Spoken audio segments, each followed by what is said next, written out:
Hello and welcome back to Mirror Interpretation Todorova. Welcome back to my YouTube channel.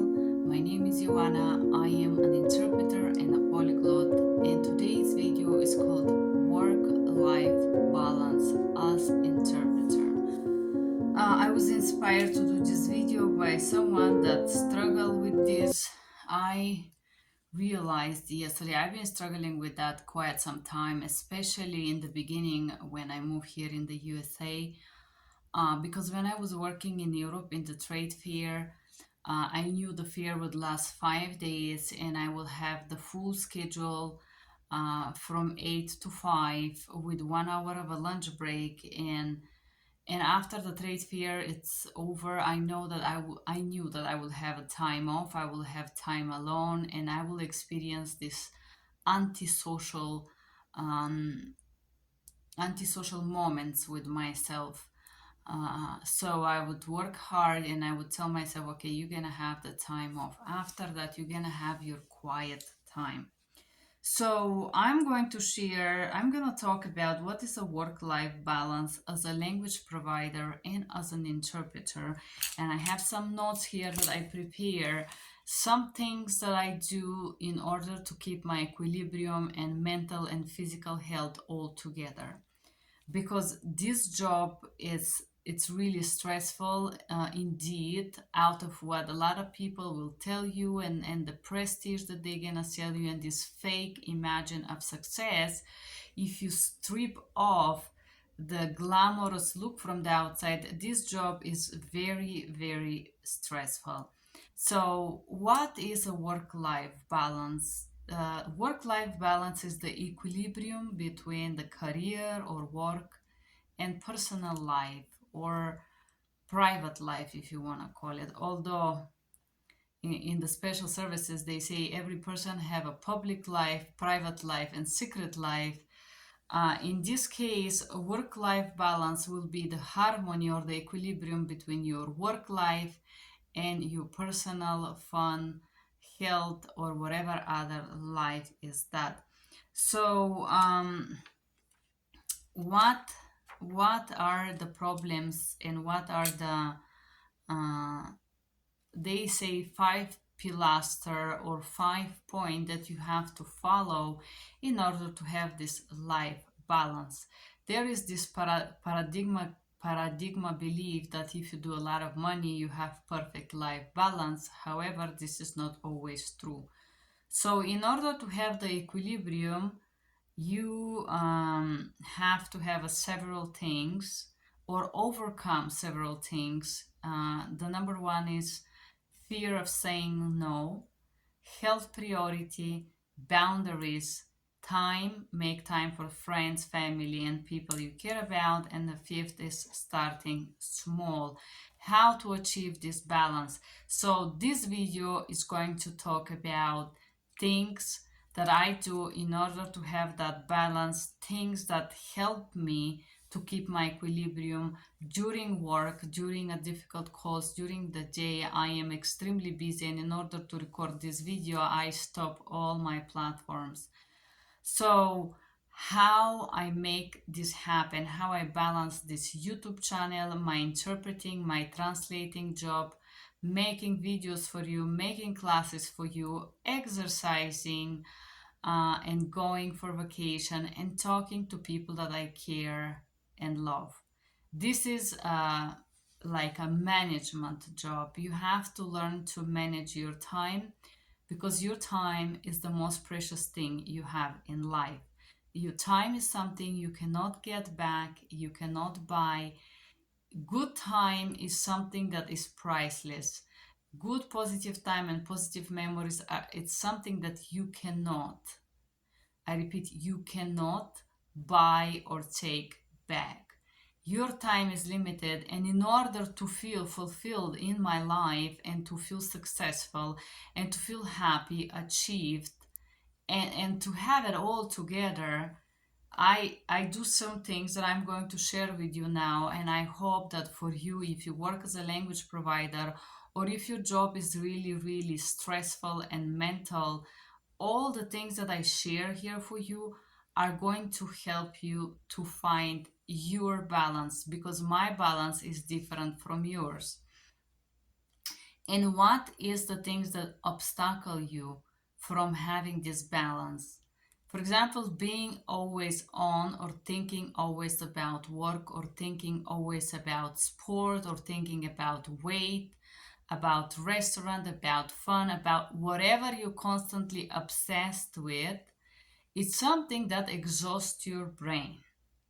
Having one after another, like so called back to back calls, back to back meetings, extremely tight schedule where you cannot even go to the restroom, for example. Um, no boundaries. A lot of people think that boundaries are something that you set with other people. I want to talk about self boundaries in this video, and how you develop those boundaries and how you apply them in your work. Because if you don't have it with yourself, you're not gonna simply impose it during a call, during work. You cannot impose boundaries to others that you don't have with yourself. Uh, and when I talk about boundaries during work, I'm going to talk about interpreting work, healthy boundaries during your interpretation sessions. And I will give you example how much abuse you're willing to take, how much insults, offending words, diminishing words, I don't understand you, you're a horrible interpreter. I do hear those things. I do have 3 master's degrees. I do speak 5 languages. And some companies still try to insult me and convince me that I don't speak Russian.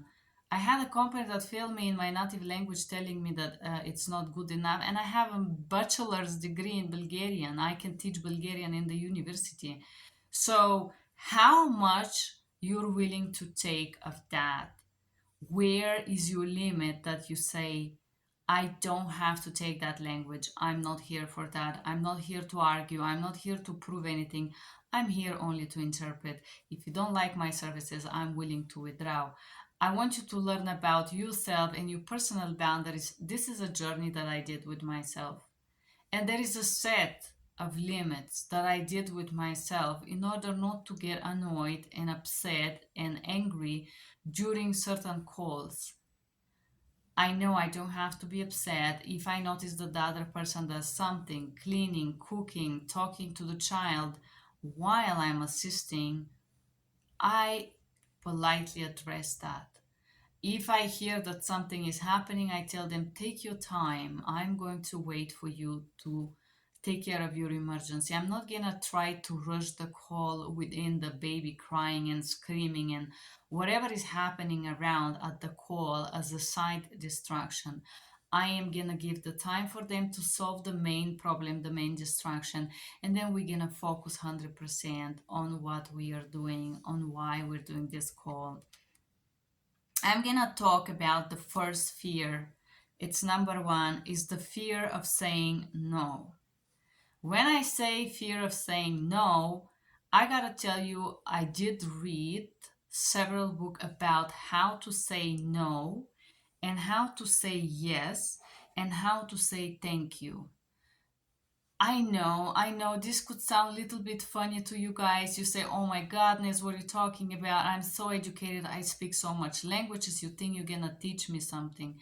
I'm not gonna teach you anything. Life is going to teach you. But the matter of the fact is that if you have tools as a way of expression, how to express difficult things in a difficult moments, this is going to help you.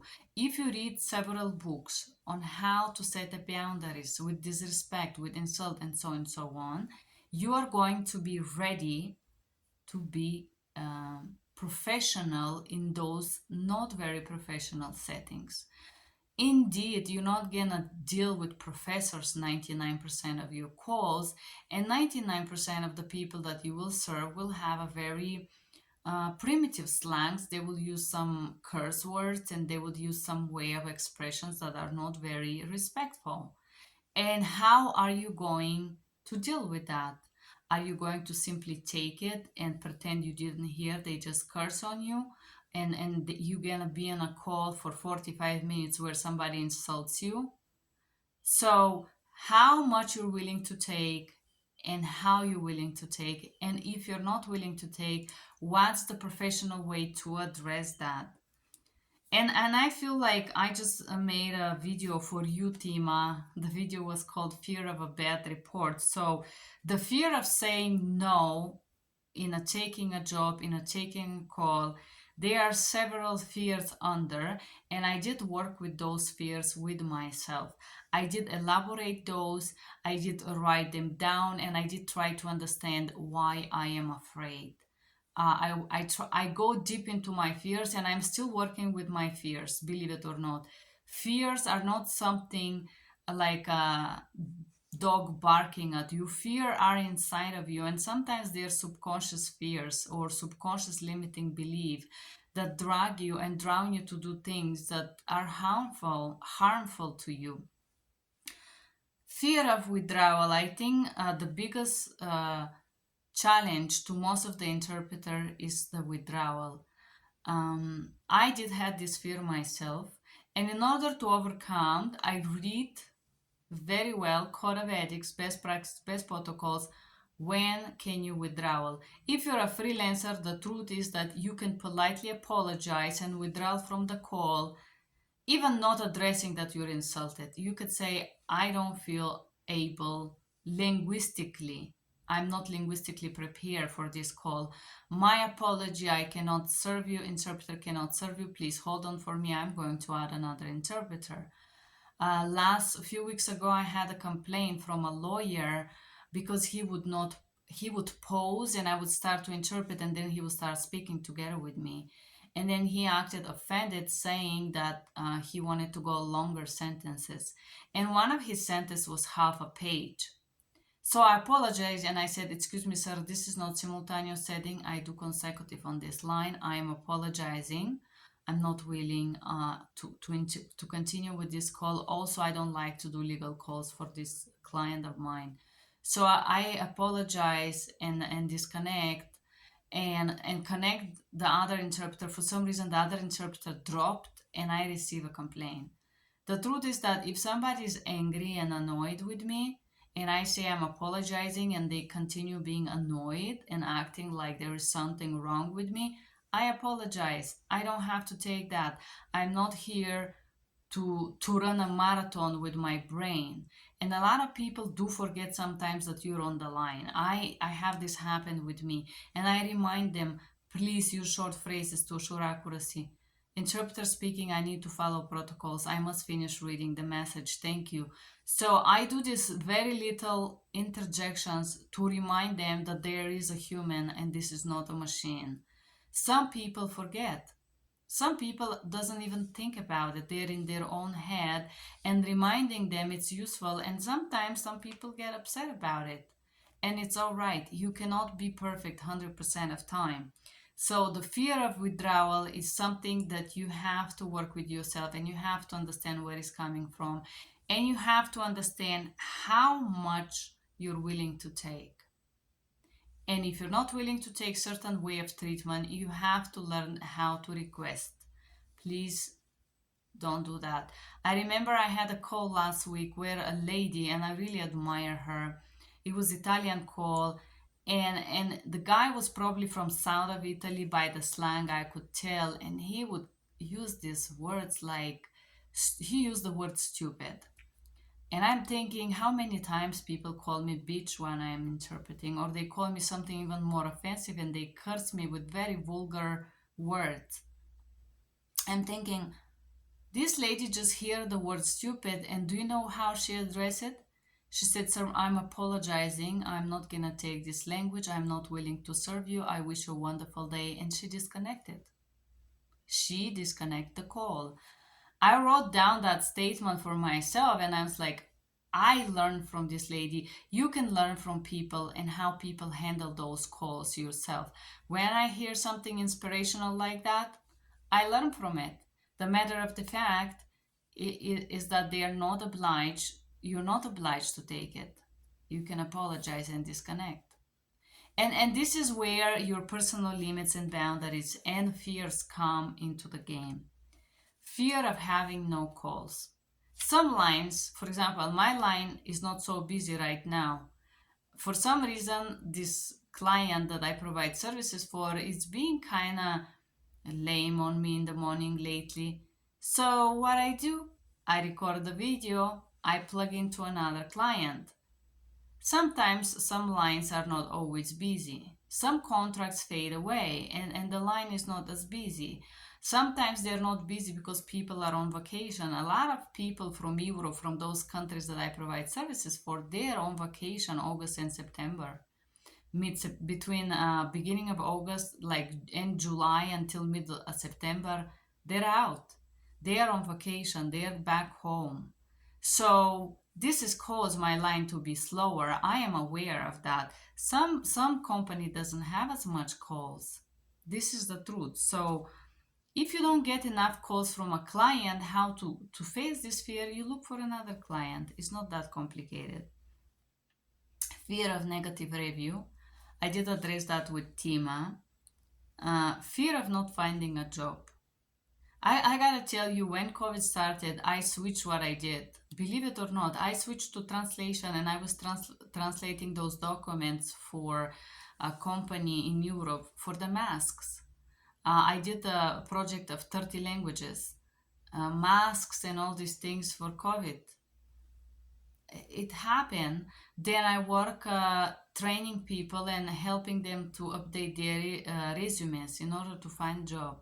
And I gotta tell you, if I create somebody's resume, they're always very successful. And I charge for this. I can make your resume impeccable. And your resume should represent you, not me. This is why I charge I charge $600 for resume and update on LinkedIn. Believe it or not, this is a skill, and you do have other skills out of knowing languages, and you can use those skills in other setting, not only as an interpreter. The only thing is that you have to open your brain for this opportunity, because every second, every second of your life is a moment that you can get a chance. It could be your wow moment that completely changes your life. If your brain is open to accept an opportunity and to dive into an opportunity and take advantage of it, every second could be the moment of your life. This moment right now that you're watching this video could be your aha moment for you starting your multimillionaire business. This is the truth. Every moment is the moment of your life. So there shouldn't be a fear of not finding job. I always say to myself, if it goes bad, I can go clean, I can go cut grass, I can do wash dishes, I can serve.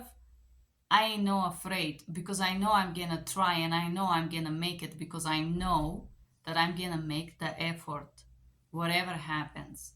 So, talking about boundaries, this is a big thing, a way to say no, a way to withdraw. I am studying this, I am learning this myself. I did not have a healthy parents who taught me how to speak. I gotta tell you that until age of 12 or 14ish, I was such an introvert. I would barely speak. I didn't speak. When I was younger, I started speaking very late. Not that I couldn't, I just didn't want to. And I know how difficult it is to speak. I being on the other side, I being having such a challenging time with saying I want a cup of water. This is how scary it was to me to start speaking. I never speak my mind because I was afraid. Because in my childhood there was bad consequences if I say what I think. And now I'm learning to speak my mind with you guys, and I'm sharing my journey with you, and I'm so grateful for you being here and watching me and subscribing to my YouTube channel, because learning to speak your mind and learning to set a boundary is a journey. It's a journey that you take with yourself, and I do take this journey with myself. And yes, I don't know how to do it, and I'm not sitting and waiting for life and wisdom to come to my head. I search for the knowledge. I search how to say no. I read books how to say no. I read books how to say boundaries. I read books how to say thank you. I read books how to talk. Yes, because your way of expression is art. And if you don't invest in it, it's not gonna upgrade. You're not gonna wake up tomorrow doing $30 if you're doing 19 now. you work on you, and your work will have results. If you want a better money, if you want a better future, if you want to build yourself, you work on it. You put the job. And when you put the job, you will have the vibration. And when people see you and when they talk to you and they interact with you, they will feel like you're worthy more.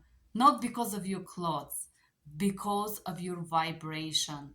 Believe it or not, knowledge and preparation have a vibration. Health. Let's talk about physical health and mental health. I'm gonna put a lot of time talking about that because you have to understand that your brain, it's your biggest power. Your brain is your superpower, and you have to love your brain. You cannot be healthy if your brain is messed up. This is the truth. You cannot be positive, content if you are messed up. And I will give you some activities that I do in order to have equilibrium in your health. I do several practices here. I don't say you have to do them all, but you may try meditation, physical activity, social activity, gratitude, and time off. Those are the things that I do to, how to say, to take care of my mental health. Mental and physical health, I almost put them together, and I will tell you why.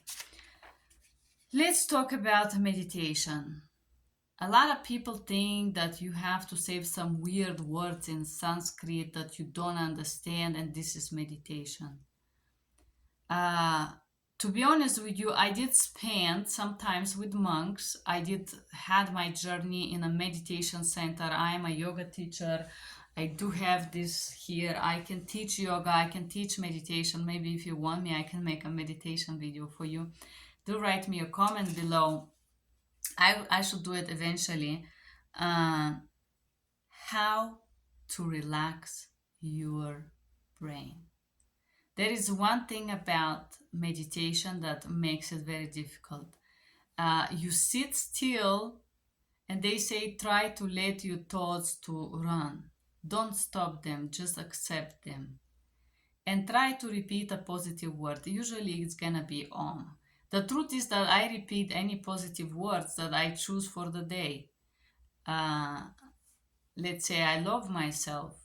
I will meditate on self love, and I would say to my body that I love you. I would say to my feet, to my legs, to my arms, to my internal organ, to my brain, to my eyes, to my hands, that I love you and I appreciate you and I appreciate the great job you do for me, and I want you to relax right now.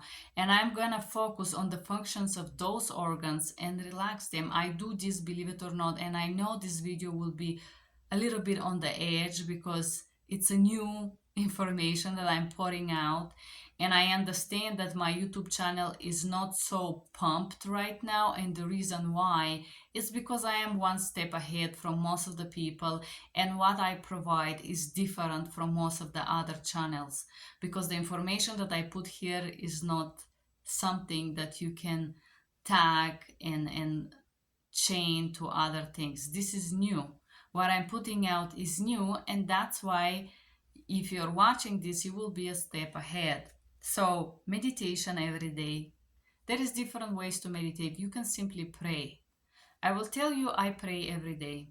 I start, and the first thing that I do is I pray. A lot of prayers, I have a positive gratitude words inside. If you read a prayer, I think we should read a prayer. I think I should start reading prayers with you.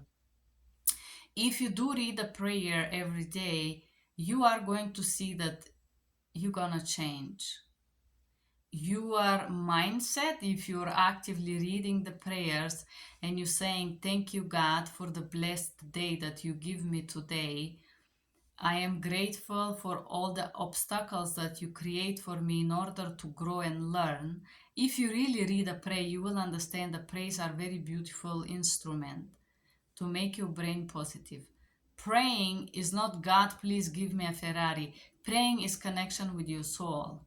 And praying is a profound spiritual experience. Praying is something that you do for you to get in touch with your spiritual powers and gift that you have those gifts, believe it or not, even if you have not plugged into those gifts yet and you don't know how to experience your gifts. They are inside of you. Write a positive words to yourself. I do once a day. I say myself that I'm beautiful, that I'm smart. You can see how you feel. And I do write a positive words every day, every morning or in the evening. I write my fears down. Self work. Yes, I do make time. And I normally have day, and this is Saturday morning for me, that I will work on myself, on my fears. I will do some journaling uh, and so on. Therapy. I do therapy. And therapy is positive if you find a healthy therapist. I do read self-help books. I'm talking about active things that you do to nourish your brain. And I know all these things that I mentioned take times, and I gotta tell you, I don't spend many hours watching TV. And if I watch a TV, that would be for reason vocabulary.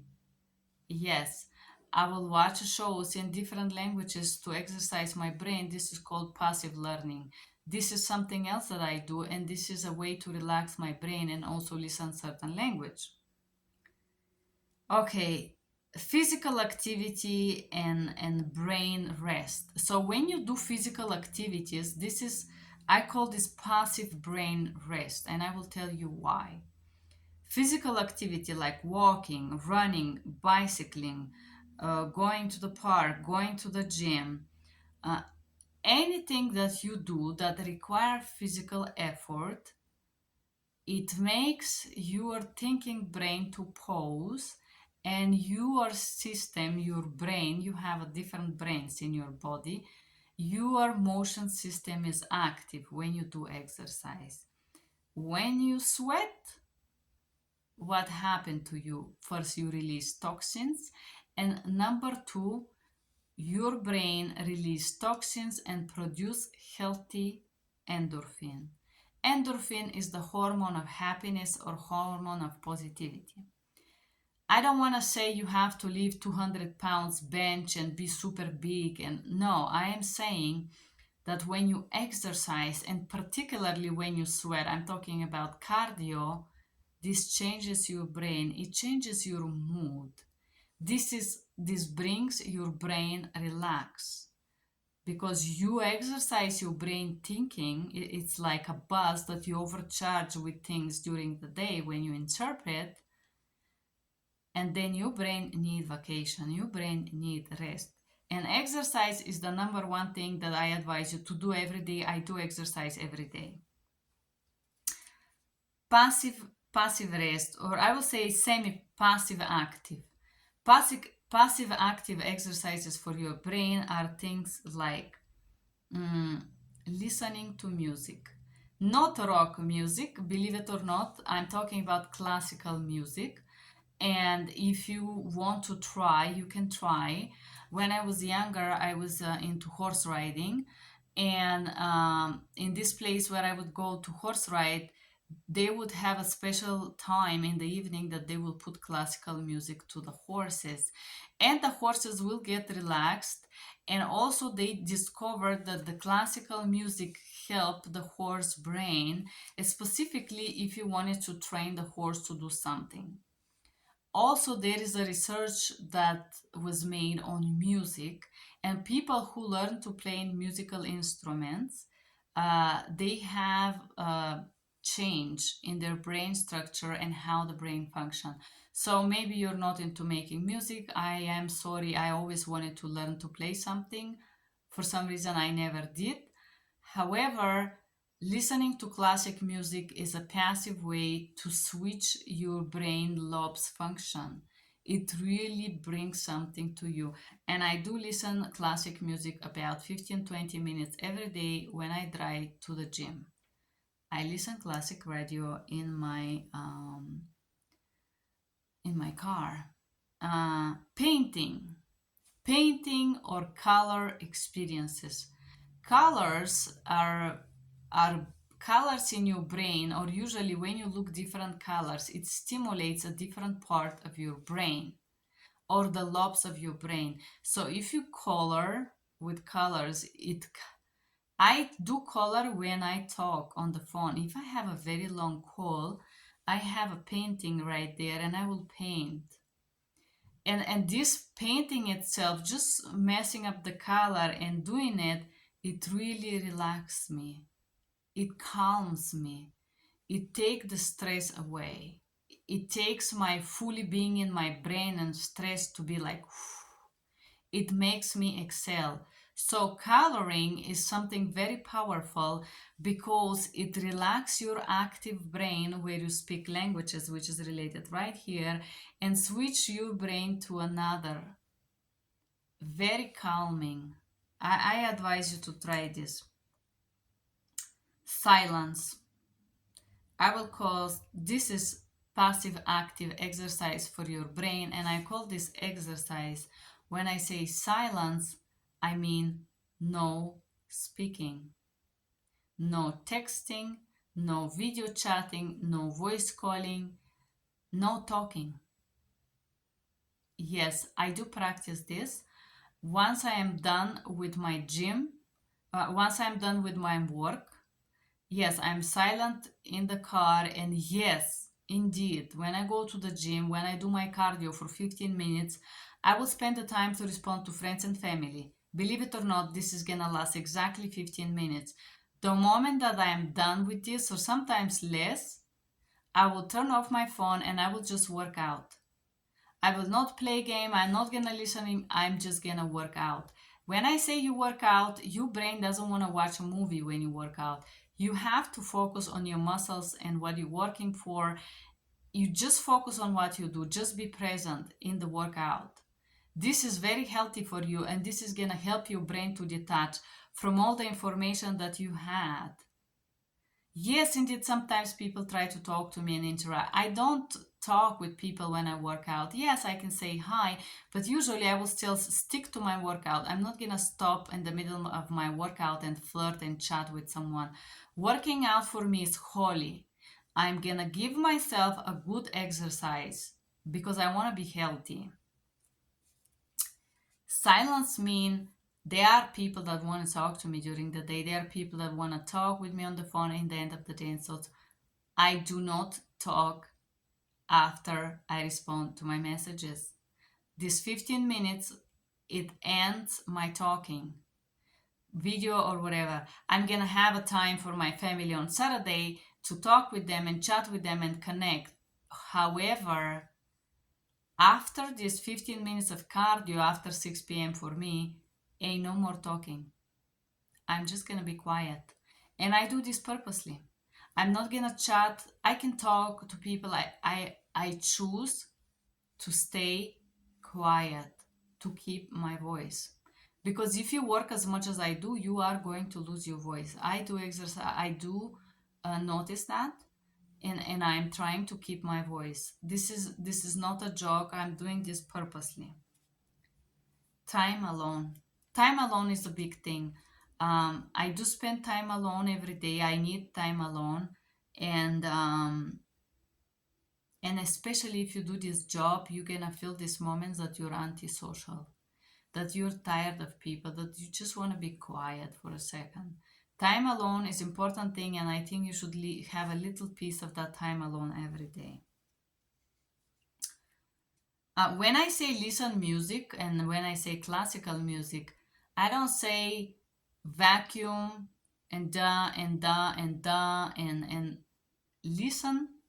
It's active. You just sit down and close your eyes and you just imagining where this music takes you.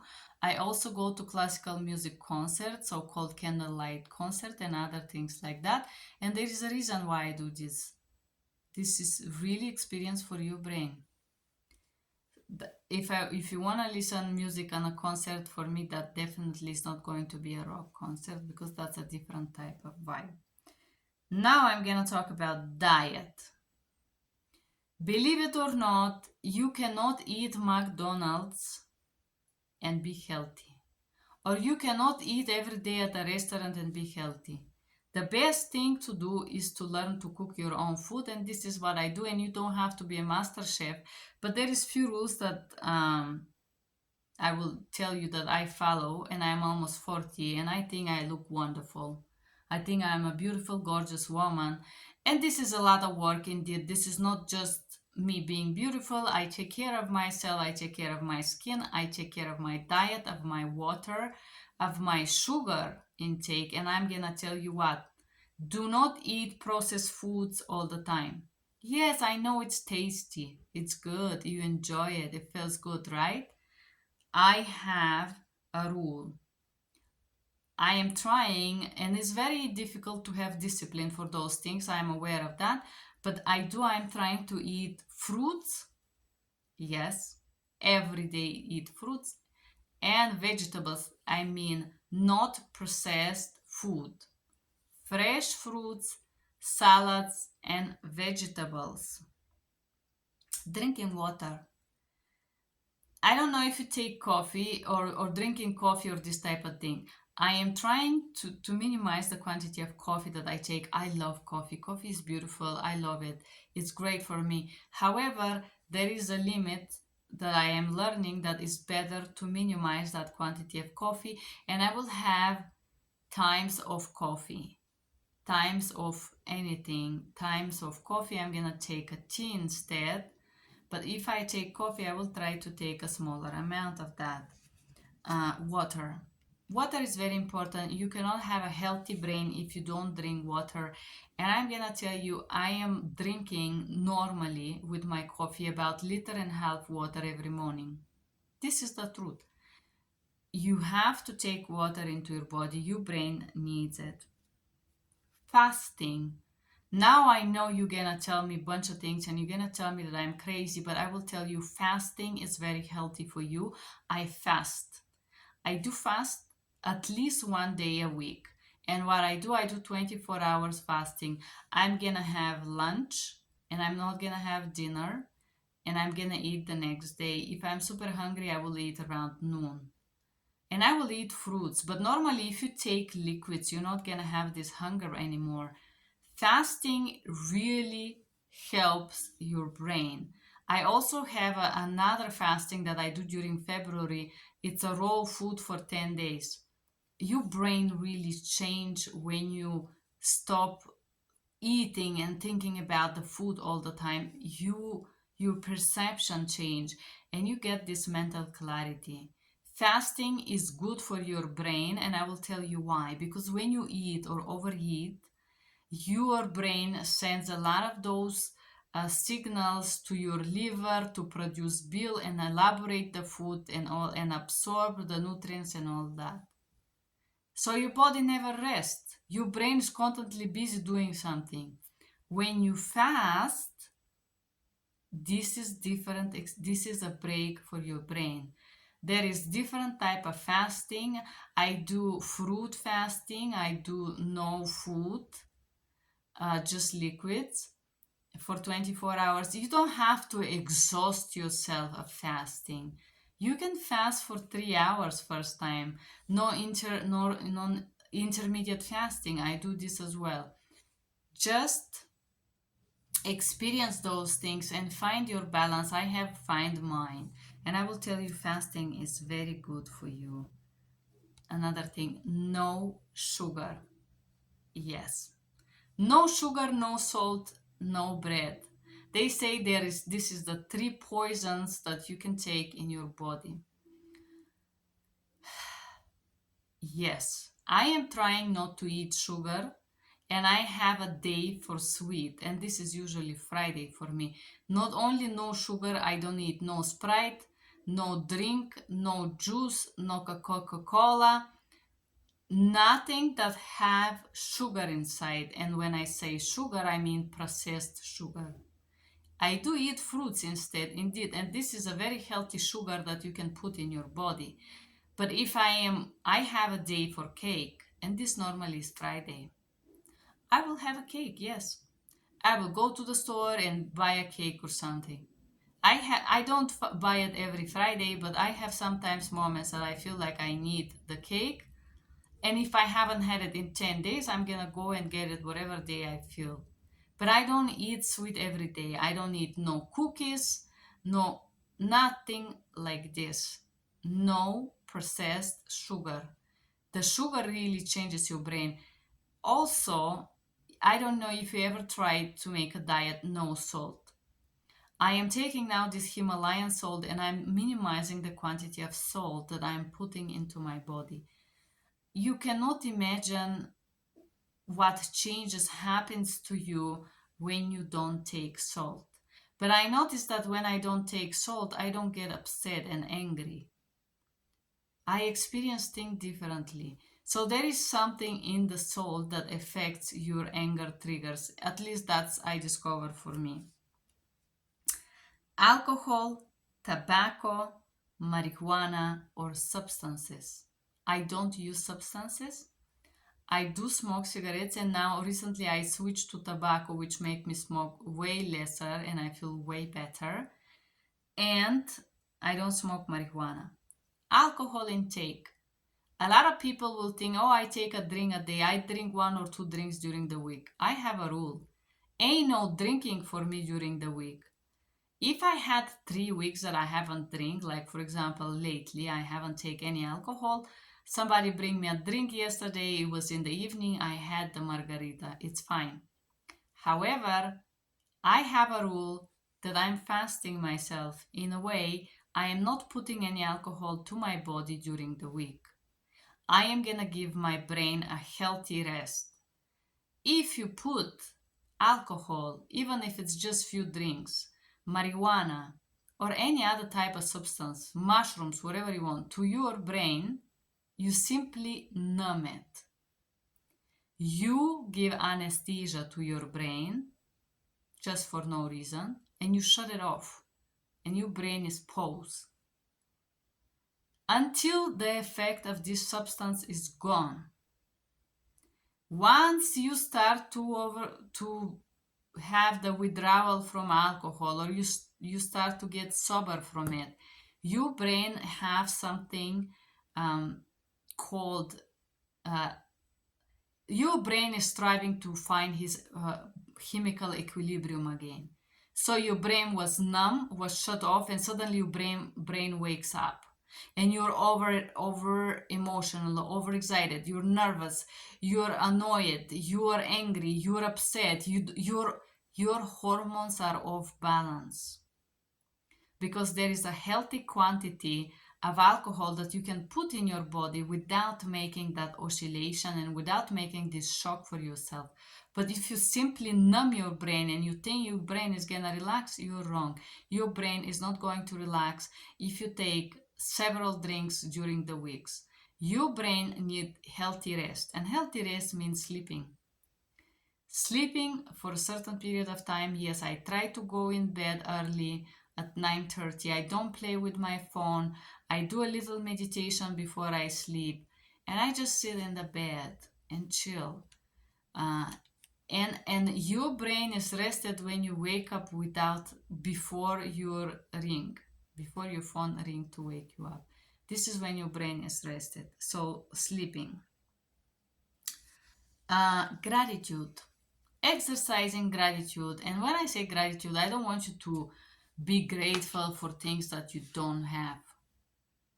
There are things that you have that other doesn't, and you have to be grateful for that.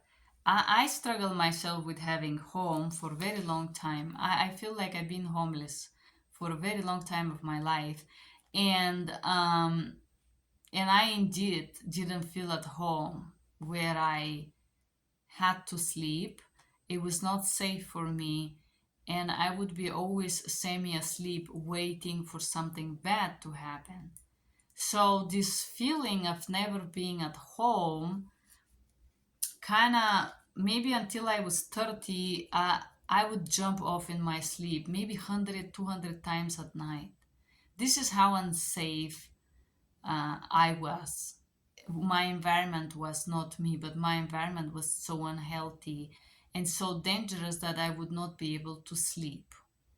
And I do have post-traumatic stress disorder, yes, and I'm working on this. I'm working on myself, and there is nothing wrong with admitting your own struggles.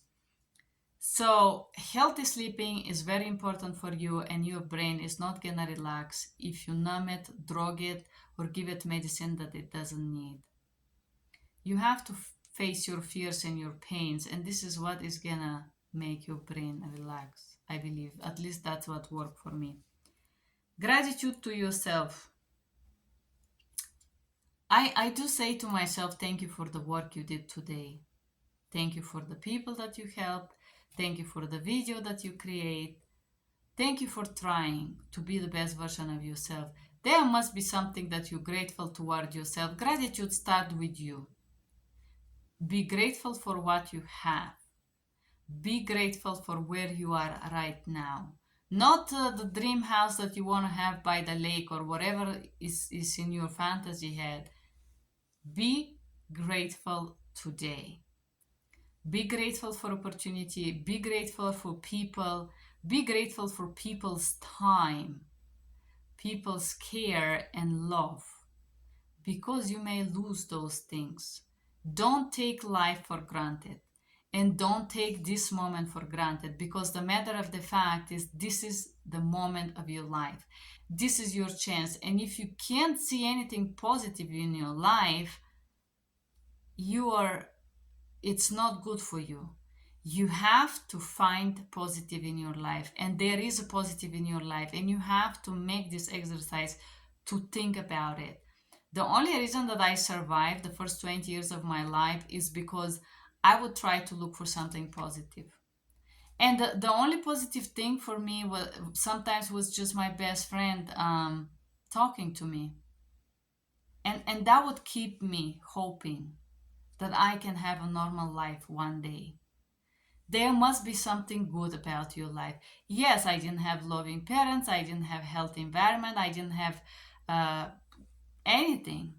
I didn't even have shoes. My shoes had holes, and the water will come inside, and the kids at school will bully me because I was poor, and because my parent figures would bully me too, and they wouldn't buy me shoes. So there must be something good about your life.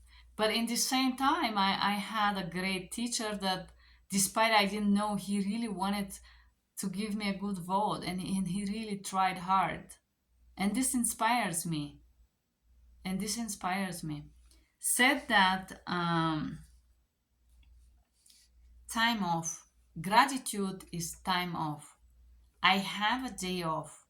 I do make a day off, and I choose to be during the weekend, no matter why, because when I work on the phone, people die during the weekend, so I didn't want to deal with that. And for me, my day off is the weekends. Yes, I do work a little bit on Saturday. However, I do half day or just some little work, and I take off on Sunday. Ain't no calls for me on Sunday. I use the day to hike. Gratitude.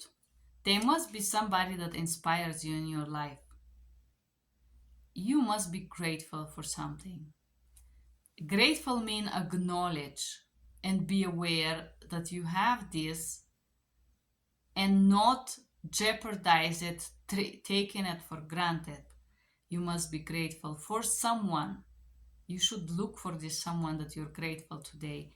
You must be grateful for something that you have. You have things. You just have to think about positively and with gratitude. You must be grateful to yourself and remind yourself why you love yourself. I do tell myself, I love you, you're beautiful and you're kind. Even if you're your worst, I still love you because I know that you're hurt. So I'm grateful to who I am, and I'm thinking, why didn't I hear myself today? I'm grateful for people that inspires me. I'm grateful, and I give gifts to myself. Yes, I do. I give myself these beautiful earrings, right? And I want to give myself something. I'm just looking for the best gift. So I do make gifts to myself, and you should do that too. I go to the spa, I do my nails, I do a massage. What do you do to show your body that you love it or yourself? Time to yourself. And when I say time, I mean meaningful time, not just getting drunk. Getting drunk is not rest.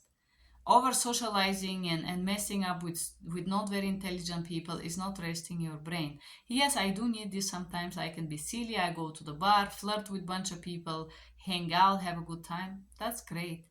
Portion of it. But this is not gonna relax your brain on a daily basis. And your positive mindset is something that you build piece by piece every day. So is your health and your work-life balance. Family and friends.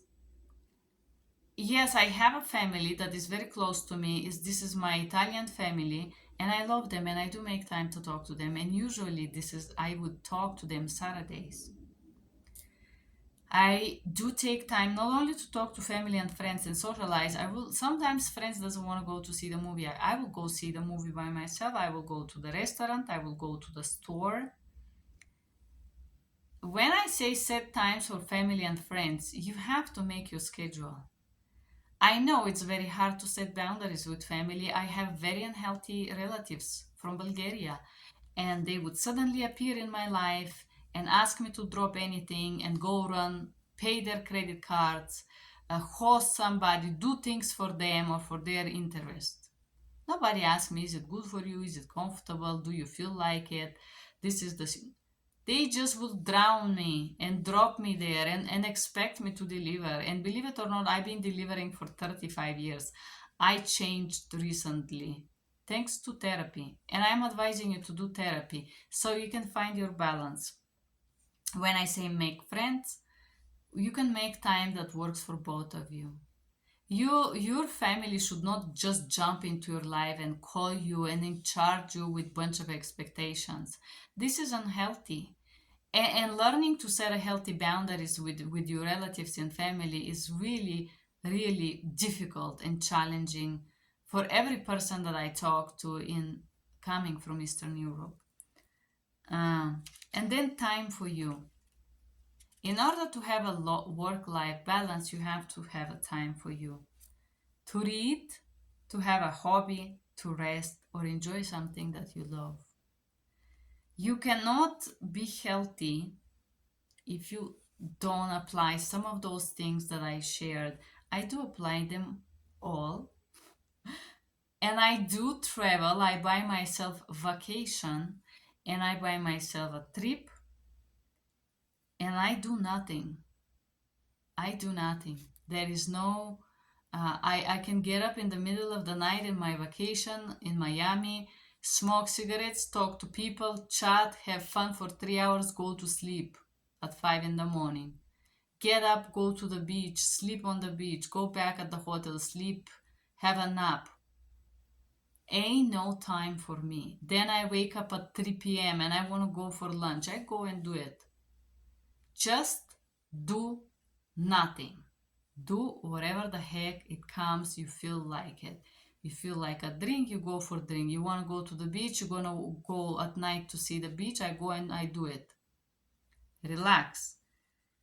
So basically, in order not to feel burnt out, you have to recognize your limits between the need of money and your own health. When I was working for Siracom and when they disconnected the contract, I had a very challenging moment with them. They would insult me and threaten me, and I couldn't sleep. I was stuttering. And this is when I said to myself, and I made it as a rule, I am not taking calls at night. No, my phone is off at 6 p.m. My work phone is silenced.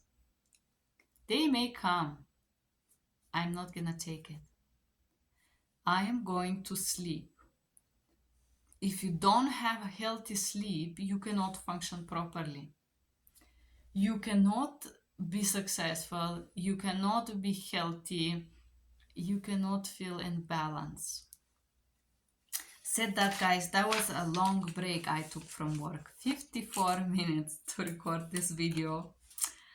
If you like this video, you can inspire me and you can motivate me by simply clicking thumbs up, sharing, subscribing, or writing me your comments below. Also, if you want to be a better, more confident interpreter, you can click on my platform on Thinkific and purchase the bilingual medical terminology classes available for you. And what else? You can share your questions with me, and if you really like me, you can press this subscribe button and you can subscribe to my YouTube channel where I share a little bit more private videos with my subscribers. Thank you guys for being here, and I hope you enjoyed that, and I hope you find your work-life balance.